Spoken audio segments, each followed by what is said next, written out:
ತಾವು ತಂದಿರತಕ್ಕಂಥ ಈ ಸಂತಾಪ ಸೂಚನೆಗೆ ಬೆಂಬಲವನ್ನು ವ್ಯಕ್ತ ಮಾಡಿ ವಿಧಾನಸಭಾ ಅಧಿವೇಶನ ನಡೆಯುವಂಥ ಸಂದರ್ಭದಲ್ಲಿ ಅದು ಈ ಅಧಿವೇಶನಕ್ಕೆ ಸಂಬಂಧಪಟ್ಟಂತೆ ಮೊನ್ನೆ ತಾನೇ ನಾವು ಮೇಟಿ ಅವ್ರದ್ದು ಸಂತಾಪ ಸೂಚನೆಯನ್ನು ಮಾಡಿದ್ದಾರೆ. ಅವರು ಸಿಟ್ಟಿಂಗ್ ಮೆಂಬರು. ಇವರು ಶಾಮನೂರು ಶಿವಶಂಕರಪ್ಪನವರು ಅಷ್ಟೇ. ಅವರೆಲ್ಲರಿಗೂ ಮೊದಲಿಂದಾನೇ ಹೇಳ್ತಾ ಇದ್ರು, ನಾನು ಕೊನೆವರೆಗೂ ಅವ್ರು ಯಾವಾಗ ರಿಟೈರ್ಡ್ ಆಗ್ತೀಯ ಅಂತ ಹೇಳಿದ್ರೆ, ಇಲ್ಲ ನಾನು ಬದುಕಿರೋವರೆಗೂ ನಾನು ಅಧಿಕಾರದಲ್ಲಿ ಇರಬೇಕು ಅನ್ನೋ ಮಾತನ್ನ ನಿಲ್ತೀನಿ ಅಂತ ಹೇಳ್ತಾ ಇದ್ರು. ಇನ್ನೊಂದು ಎಲೆಕ್ಷನ್ ನಿಲ್ತೀನಿ. ಹೌದು, ಇನ್ನೊಂದು ಈಗಲೇ ಅವ್ರಿಗೆ 95 ವರ್ಷ, ಇನ್ನೊಂದು ಎಲೆಕ್ಷನ್ ನಿಲ್ತೀನಿ ಅಂತಲೂ ಕೂಡ ಹೇಳ್ತಾ ಇದ್ರು.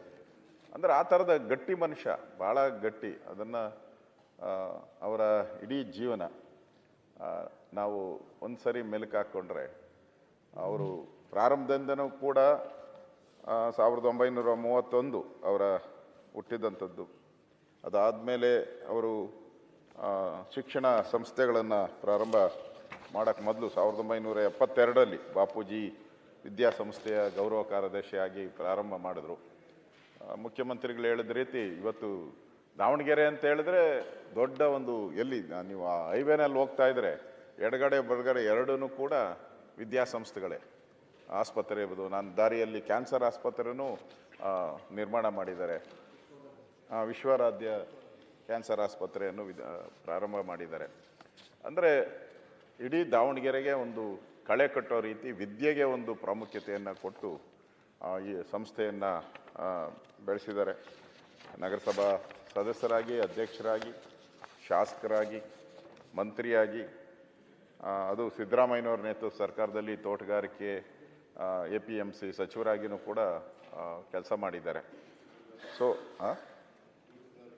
ತೋಟಗಾರಿಕೆ ಅವರು ಬಸವರಾಜ ಬೊಮ್ಮಾಯಿಯವರಿದ್ದಾಗಂತೂ, ಅವರು ಮುಖ್ಯಮಂತ್ರಿ ಆಗಿದ್ದಾಗ ವಾರಕ್ಕೊಂದು 4 ಸರಿ ಅಲ್ಲಿ ಅವರ ಆಫೀಸಲ್ಲಿ ಇರೋರು.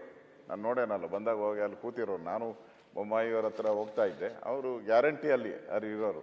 ಅಂದರೆ ಕ್ಷೇತ್ರದ ಕೆಲಸ, ಸಮಾಜದ ಕೆಲಸ, ಮತ್ತು ಭಾಳ ನಿಷ್ಠುರವಾಗಿ ಮಾತಾಡ್ತಾಯಿದ್ರು.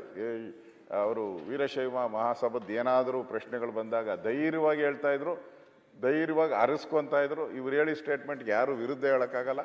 ಆ ಥರದ ಒಂದು ಸೀನಿಯಾರಿಟಿ, ಆ ಸಮಾಜಕ್ಕೆ ಮಾಡಿದಂಥ ಸೇವೆ ಆಧಾರದಲ್ಲಿ ಯಾರು ಕೂಡ ಇವರಿಗೆ ಪ್ರತಿರೋಧ ಹೇಳುವಂಥ ಪರಿಸ್ಥಿತಿ ಇರ್ತಿಲ್ಲ. ಆ ಥರದೊಂದು ಸ್ಟ್ರೇಚರ್, ಇದೇನು ಒಂದೇ ದಿನಕ್ಕೆ ಸ್ಟ್ರೇಚರ್ ಕ್ರಿಯೇಟ್ ಆಗಲ್ಲ, ಒಂದೇ ದಿನಕ್ಕೆ ದೊಡ್ಡ ವ್ಯಕ್ತಿ ಆಗಕ್ಕೆ ಸಾಧ್ಯ ಇಲ್ಲ. ನಿರಂತರವಾಗಿ ಆ ಸಮಾಜದ ಕೆಲಸ ಮಾಡಿದಾಗ ನ್ಯಾಚುರಲ್ಲಾಗಿ ಸಿಗುವಂಥ ಒಂದು ಗೌರವ ಅವರಿಗೆ ಸಿಕ್ಕಿತ್ತು. ಅವರು ಲೋಕಸಭಾ ಸದಸ್ಯರಾಗಿಯೂ ಆಯ್ಕೆಯಾಗಿದ್ದರು. ಅವರು ತೀರೋದು ನೆನ್ನೆ ನಾನು ಫ್ಲೈಟಲ್ಲಿ ಬಂದು ಇಳಿಬೇಕಾದ್ರೆ ಸಮಾಚಾರ ಬಂತು ನನಗೆ. ಬೆಳಗಾವಿಯಲ್ಲಿ ಇಳಿದಾಗ ಒಂಥ ಹಿರಿಯ ರಾಜ, ದೇಶದಲ್ಲೇ ಇವರಷ್ಟು ಹಿರಿಯರು ಯಾರೂ ಇಲ್ಲ ಅಂತ ಪತ್ರಿಕೆಯಲ್ಲಿ ಬಂದಿತ್ತು. ಇವರೇ ಸೀನಿಯರ್ ಮೋಸ್ಟ್ MLA ಅನ್ನೋ ರೀತಿ ಅವರು ಇವತ್ತು ನಮ್ಮನ್ನು ಅಗಲಿದ್ದಾರೆ. ಅವರ ಕುಟುಂಬಕ್ಕೆ, ಅವರ ಅಭಿಮಾನಿಗಳಿಗೆ ಈ ದುಃಖವನ್ನು ಭರಿಸುವಂಥ ಶಕ್ತಿ ಭಗವಂತ ನೀಡಲಿ ಅಂತೇಳಿ ತಾವು ತಂದಿರುವಂಥ ಸಂತಾಪ ಸೂಚನೆಗೆ ನಾನು ಬೆಂಬಲವನ್ನು ವ್ಯಕ್ತ ಮಾಡಿ ನಾನು ಮಾತು ಮುಗಿಸ್ತಾ ಇದ್ದೀನಿ. ಸುರೇಶ್ ಮುನಿಯಪ್ಪ.